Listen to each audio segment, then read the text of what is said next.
अस्सलाम वालेकुम व्यूवर्स, कैसे हैं? खैरियत से हैं? ठीक हैं? अल्लाह पाक की ज़ात आपको हमेशा की तरह खुश खुरम रखे और अपने ज़िंदगी के मक़सद हयात के अंदर कामयाबी अता फरमाए। मैं हूं डॉक्टर आमिर शिदात और आप देख रहे हैं अपना यूट्यूब चैनल। इसमें मैं आपको वेलकम करता हूं, खुश आमदीद कहता हूं। व्यूवर्स, शौकिया ना मारें बल्कि रियलिटी पे आ जाएं। मैंने देखा ज़्यादातर दुनिया के अंदर लोग जो है वो अपने आप को बढ़ा चढ़ा के बयान करते हैं, अपने आप को मतलब रियल में होते नहीं हैं और बहुत कुछ एक्स्ट्रा बताने की कोशिश करते हैं।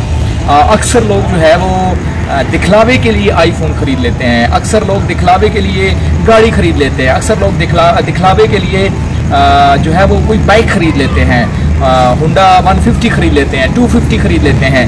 बिलीव मी यार, अगर आप शौकियाँ मारेंगे, अगर आप डैश मारेंगे, अगर डैश ड्रामे मारेंगे तो आप ज़िंदगी में कभी भी सक्सेसफुल इंसान नहीं बन सकते, क्योंकि एक होती है अर्निंग और एक होती है बचत। अगर आप ज़िंदगी में बचत नहीं करेंगे तो डेफिनेटली जो आपकी अर्निंग है, जो आपकी इनकम है, वो खर्चों में ख़त्म हो जाएगी। तो ज़्यादातर व्यूवर्स आप कोशिश करेंगे ज़िंदगी के अंदर बचत के ऊपर फोकस करें।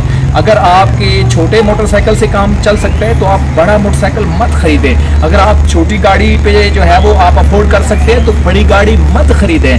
अगर आप जो है वो कम खर्चों में अपने आप को मैनेज कर सकते हैं तो खामखा अपने खर्चे मत बढ़ाएं। खर्चे बढ़ा के आप कभी भी बचत नहीं कर सकते, और जब तक आप जिंदगी में बचत नहीं करेंगे उस वक्त तक न तो आप अच्छा घर बना सकते हैं, न कोई आप प्रॉपर्टी खरीद सकते हैं, न कोई आप एसेट्स बना सकते हैं। तो एक और वीडियो जो इंशाल्लाह बहुत ही जल्द मैं आपके सामने लेके आऊंगा वो है रॉबिट की कैश फ्लो क्वाड्रेंट।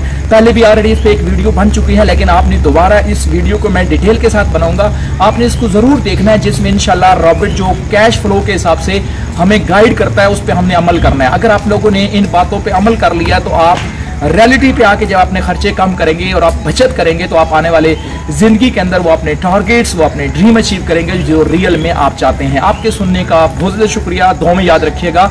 अल्लाह हाफिज़।